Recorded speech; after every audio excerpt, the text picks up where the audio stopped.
ठीक है sir. Chapter number 9 question bank. First question बेटा, ये कॉस्ट फंक्शन आपको दे दिया। बहुत से पॉइंट्स आपके इसी एक्सरसाइज को करने में ही कंप्लीट हो जानी है। बेटा कॉस्ट फंक्शन दे दिया गया और आपसे क्या पूछा गया? Marginal cost. तो बेटा मार्जिनल कॉस्ट क्या होती है? First derivative first derivative of total cost. शाबाश। तो बेटा इसका फर्स्ट डेरिवेटिव क्या बनेगा? C option. Q square minus 16 Q plus 120। इसमें किसी को इशू है? No sir. चलें next question. The marginal cost. अब आपको मार्जिनल कॉस्ट का फंक्शन बताया। यहाँ पर बात बहुत गौर से सुनिएगा। Marginal cost of producing in rupees is this, where x denotes the number of units. The cost of producing 100th unit is, अच्छा, cost of producing 100 units is and 100th unit is, दोनों में बेटा फर्क है। हालांकि दिखने में ऐसा लग रहा है जैसे एक ही चीज है। अब मेरी बात गौर से सुनिएगा बेटा। अगर पूछते हैं ना कॉस्ट ऑफ प्रोड्यूसिंग 100 यूनिट्स, इसका मतलब है कि टोटल कॉस्ट के फंक्शन में x को 100 कर दो। क्लियर? तो टोटल 100 यूनिट्स प्रोड्यूस करने की कॉस्ट आ जाएगी आपके सामने। और यहाँ पर जो आपके पास इस क्वेश्चन में क्वेश्चन किया गया है वो है 100th यूनिट की कॉस्ट। मतलब ये बिल्कुल ऐसे ही है जैसे 99 यूनिट्स की कुछ कॉस्ट बन रही थी। सपोज कि 99 थी, एक और यूनिट आपने लिया तो कॉस्ट बन गई 1000। अब आप बताएं एक एडिशनल यूनिट की कॉस्ट कितनी पड़ी आपको? 10 रुपीज। 10। तो बेटा ये 10 रुपीज एक्स्ट्रा कौन से यूनिट की वजह से गए? 100th यूनिट की वजह से। तो हम कह देंगे 10। ऐसा नहीं है जैसे मार्जिनल कॉस्ट पूछ रहा है 100th यूनिट की। Yes sir. ओके, तो बेटा अगर 100th यूनिट आ जाए तो इसका मतलब मार्जिनल कॉस्ट के फंक्शन में x को 100 से रिप्लेस कर दो। लेकिन यहां पर देखो बेटा टोटल कॉस्ट कितनी है। एग्जाम्पल में, मेरी एग्जाम्पल में 100 यूनिट्स की। तो अगर पूछता ना the cost of producing 100 units, तब हम 1000 बताते। और जब वो पूछे 100th यूनिट तब हम 10 बताएंगे, मतलब फिर मार्जिनल कॉस्ट बताएंगे। क्लियर? Yes sir. अच्छा बेटा अब इस क्वेश्चन में अगर गौर से देखें तो उसने मार्जिनल कॉस्ट का फंक्शन खुद उठा के दे। मतलब बेटा अगर होती ना टोटल कॉस्ट का फंक्शन जैसे क्वेश्चन नंबर 1 में, तो मैं मार्जिनल कॉस्ट फाइंड करता और फिर जाके इसको रिप्लेस करता 100 के साथ। अगर टोटल कॉस्ट होती है तो पहले मैं मार्जिनल कॉस्ट फाइंड करता और फिर उसमें नंबर ऑफ यूनिट्स 100 पुट करता। लेकिन यहाँ पर तो है ही मार्जिनल कॉस्ट, तो क्या करेंगे, सिर्फ x को रिप्लेस कर दें 100 के साथ। तो जरा जल्दी से देखें आपके पास आंसर क्या आता है। 3.08 B option.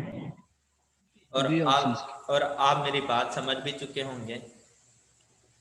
Yes sir. Sir अगर यहाँ पे क्वेश्चन होता कि टोटल कॉस्ट ऑफ 100 यूनिट्स, तब हम इसकी इंटीग्रेशन करते पहले मार्जिनल कॉस्ट। हाँ, तो पहले बेटा इस मार्जिनल कॉस्ट से टोटल कॉस्ट फाइंड करते हैं, उस टोटल कॉस्ट में जाकर 100 पुट करते हैं। ठीक है सर। क्लियर हो गया ये पॉइंट सबको? अब देखिए उसने डायरेक्ट आपसे मार्जिनल कॉस्ट नहीं पूछी थी, सिर्फ उसने आपका कॉन्सेप्ट चेक किया। एंड आई होप कि अब क्लियर हो चुका होगा आपका concept. Yes sir. 3. A company produces X units of output at a total cost. अब देखें ये भी टोटल कॉस्ट का फंक्शन है। Output at which average cost is equal to marginal cost. क्या बताना है हम लोगों ने? आउटपुट। कौन सी आउटपुट? तो कहते हैं ऐसी आउटपुट जहां पर एवरेज कॉस्ट इक्वल टू हो जाए मार्जिनल कॉस्ट के। तो बेटा टोटल कॉस्ट गिवन है, टोटल कॉस्ट से अगर एवरेज कॉस्ट बनानी हो तो क्या करते हैं, total cost divided number of by, unit से डिवाइड बाय नंबर ऑफ शाबाश। तो यूनिट्स। क्या फंक्शन बन जाएगा, 1/3x² माइनस 18x प्लस 116। क्या ये बात सबको समझ आ गई? सर एवरेज क्लास के लिए क्या करते हैं सर, एक बार रिपीट कर। Divided by x divided by number of X, units, average cost is okay equal to total cost divided by number of units. तो ओके ये सर। टोटल कॉस्ट के फंक्शन को x से डिवाइड कर दिया, तो ये आंसर बना। सब agreed? Yes sir. Yes sir. अच्छा, अब बेटा यस मार्जिनल सर। कॉस्ट किस तरह से आएगी? First derivative. हाँ जी, तो जरा फर्स्ट डेरिवेटिव बताएं मुझे। Sir x² minus 36x plus 116। और अब यहां से x फाइंड करके देना मुश्किल काम। नो सर, क्वेश्चन 160 से क्वेश्चन बेटा सॉल्व 160 नो कैंसिल हो अंडरस्टूड। जाएगा। उसके बाद ये 1/3x² दूसरी साइड पे गया, 1 में से माइनस हुआ तो 2/3x² माइनस 18x उधर जाके प्लस हो गए, तो minus 18x is equal to 0। अब बेटा यहां से हम लोग फाइंड कर लेंगे नंबर ऑफ यूनिट्स। जल्दी से नंबर ऑफ यूनिट्स फाइंड करें। 0 और 27 दो आंसर आ रहे तो 0 तो बताएंगे नहीं, तो फिर दूसरा आंसर 27। हैं। Yes sir. 27। 27। क्लियर हो गई बात? Yes sir. चलें, गुड, शाबाश। Indicate the correct answer for the function. जी, करेक्ट आंसर अब हमें नहीं पता, जरा देखते हैं। इसका फर्स्ट डेरिवेटिव भाई ये मैक्सिमा है, मिनिमा है, not possible, neither maxima nor minima, इनमें से आंसर करना है ना। तो हम लोग इसका फर्स्ट डेरिवेटिव लें तो क्या आ जाएगा, 3x² माइनस 6x। इसको इज इक्वल टू 0 करें तो x की क्या वैल्यूज आ जाएंगी, x is equal to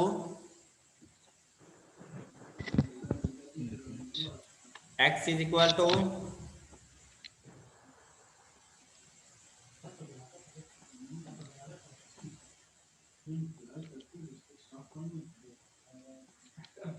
sir 1 and 3। 1 and 3। अच्छा, अब बेटा पॉइंट तो बताना नहीं है, सिर्फ ये बताना है ना कि सर मैक्सिमम 1 एंड 3 मिनिमम। नहीं, सिर्फ 1 आ रही है। 1 and 3 आ रहे हैं। 1 and 3 आ बेटा रहा है। क्वाड्रेटिक इक्वेशन है, इसमें इक्वेशन में जाके सॉल्व करना हमजा, डिस्प्ले पे नहीं बताना। सर सिर्फ 1 आ रहा है, x इज इक्वल टू 1। मैंने सर वो 1 है क्वाड्रेटिक सर, ही किया है। 1 है सर, सर ओके सिर्फ 1 आ रहा है। ओके ओके 1 है ओके ठीक। Okay okay. अच्छा, अब बेटा पॉइंट तो बताना नहीं है ना कि भाई पॉइंट क्या है, तो इसलिए ओरिजिनल फंक्शन में पुट करके अपना टाइम नहीं वेस्ट करना। Second derivative yes find sir. करें। Second derivative 6x minus 6। अब यहाँ पर x की वैल्यू पुट करें तो आंसर क्या आ जाता है, 0। 0। 0 तो सर। फिर नाइदर मैक्सिमम नॉर मिनिमम। हाँ, तो ये पॉइंट ऑफ इन्फ्लेक्शन होता है, neither maxima nor minima. Yes sir. Okay okay sir. Okay sir. जी। Question number 5। अच्छा बेटा, अब आप खुद बताएं, क्या आपको ऐसा लगता है कि चैप्टर 9 आपको नहीं आता? आप में से सर कोई अभी ऐसा है? No sir. चलें, एवरेज प्रोडक्शन कॉस्ट। भाई क्वेश्चन को बहुत गौर से पढ़ें। पर यूनिट, तो एवरेज कॉस्ट होती भी पर यूनिट है। इज बेटा यस सर। टोटल कॉस्ट का फंक्शन नहीं बताया उसने, उसने एवरेज कॉस्ट एवरेज बताई सर। है। क्यू नंबर ऑफ यूनिट्स हैं। Rate of change, rate of change से क्या मुराद है,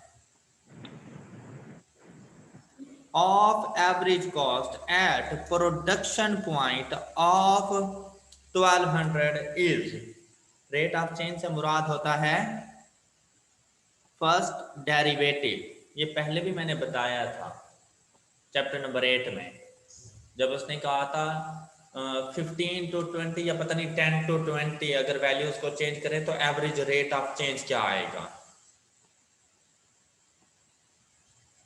नहीं याद? सर किसी का भी एवरेज रेट ऑफ चेंज पूछे तो वो बेटा डेरिवेटिव रेट लेंगे। ऑफ चेंज से मुराद होता है स्लोप, स्लोप से मुराद फर्स्ट डेरिवेटिव। अब अगर स्ट्रेट लाइन इक्वेशन हो तो उसके लिए तो स्लोप है, लेकिन अगर क्वाड्रेटिक है या क्यूबिक है तो उससे मुराद उसका first derivative. Rate of change okay से सर, मुराद स्लोप की वैल्यू। ओके। ठीक और है सर। अगर चैप्टर 8-9 पे बात करें तो यहाँ पे कर्व शामिल हो जाती हैं, क्यूबिक इक्वेशन या क्वाड्रेटिक इक्वेशन आ जाती हैं। तो बेटा ऐसी सिचुएशन में रेट ऑफ चेंज से मुराद फर्स्ट डेरिवेटिव, और फर्स्ट डेरिवेटिव स्लोप भी तो होता है। Yes okay. सर। लेकिन बेटा ये फर्स्ट यस सर। डेरिवेटिव किसका? एवरेज कॉस्ट एवरेज का। कॉस्ट का। एवरेज, भाई टोटल कॉस्ट का फर्स्ट डेरिवेटिव नहीं, एवरेज कॉस्ट का। एवरेज। और उसने बताया ही खुद एवरेज कॉस्ट है, तो सिंपली हम लोग क्या करेंगे, 0.04 क्यू माइनस 60। अब क्यू को 1200 पुट करते हैं।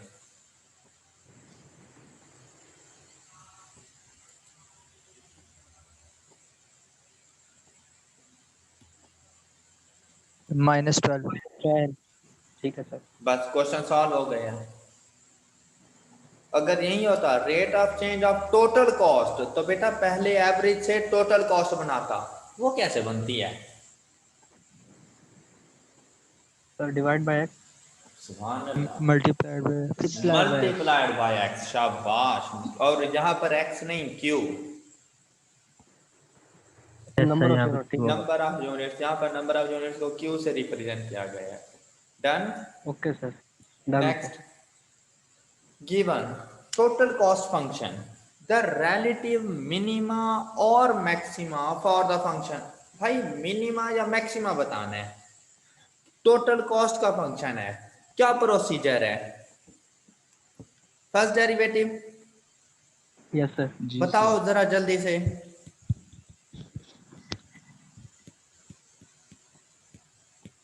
First derivative is equal to 0। Calculator को बताओ क्यू की वैल्यू फाइंड करो। क्यू या एक्स बेटा वो एक ही फंक्शन, मतलब number of units. Sir 8 and 3। 8 8 and 3। And 3, 8 and 3। अब बेटा 8 तो कहीं ऑप्शन में है नहीं, सिर्फ 3 मौजूद है, तो मैंने टिक कर दिया। हाँ, लेकिन अगर ओके यहाँ सर। पे मिनिमा मैक्सिमा कुछ ऐसा लिखा हुआ होता तो ज्यादा मुझे सॉल्व करना पड़ता। लेकिन चलिए चेक कर लेते हैं। अब उसने y की वैल्यू नहीं पूछी हुई, टोटल कॉस्ट नहीं पूछी, तो बेटा फाइंड नहीं करनी, उसने सिर्फ x यस सर। बताया हुआ है, यूनिट से बताया है ना, तो मतलब x बताया है, तो हम सिर्फ x को देखते हैं। इसका सेकंड डेरिवेटिव लिया तो -11 प्लस 2q। Yes sir. अब अगर यहाँ पर यस सर। 8 पुट कर दूं इज इक्वल टू, 5 तो 5 मिनिमम। मिनिमा, शाबाश। तो और 8 तो वैसे है ही नहीं ना ऑप्शन में, और अगर 3 यस। पुट कर दें -5 तो -5, मतलब मैक्सिमम। मैक्सिमम। मैक्सिमम। बात समझ आ गई ओके सर। जी? क्वेश्चन नंबर जी सर। 9.7। जी बेटा जल्दी जल्दी जल्दी। क्या टोटल कॉस्ट के फंक्शन में जाके लिखेंगे इसे, या मार्जिनल कॉस्ट के फंक्शन में? मार्जिनल कॉस्ट के कैसे फंक्शन में। पता चला? सर उन्होंने 50,000 फर्स्ट हाँ, यूनिट का पिच। फर्स्ट शाबाश। लिखा हुआ और था। अगर ये साथ में एस टी ना होता तो फिर टोटल कॉस्ट के फंक्शन में जाता, और फिर yes sir. Yes unit sir. भी ना होता, यूनिट्स होता। Yes sir. Yes okay. Sir. तो बेटा एक यूनिट की कॉस्ट पूछ रहा है, वो भी 50,001 नंबर के यूनिट की, तो वो मार्जिनल कॉस्ट, टोटल कॉस्ट का फंक्शन गिवन, तो इससे मार्जिनल कॉस्ट फाइंड करें तो क्या आ जाएगी? किसी को एतराज?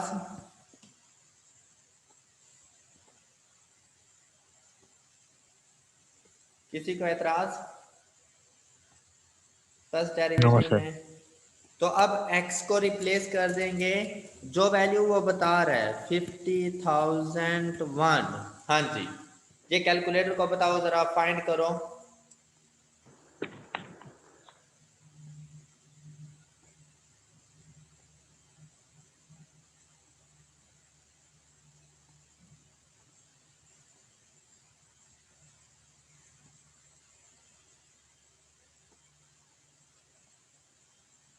सर 18.99। 18.99 ये फिर इस तरह से आ जाएगा, सी ऑप्शन। इन्होंने 8.99 लिखा हुआ है। Yes sir. सर ये नीचे 5000 आएगा 50,000 की जगह। हाँ हाँ हाँ हाँ हाँ, ठीक है ठीक है। अब देखो, अब 8.99 आ जाएगा। अब ठीक है, गुड, थैंक यू। क्लियर हो गया? 9.99 आ रहा है। 9.99। 9.99 ओके, ए नंबर ऑप्शन। तो ए ऑप्शन। यहाँ तक क्लियर है सबको? यस जी सर। सर। गुड, शाबाश।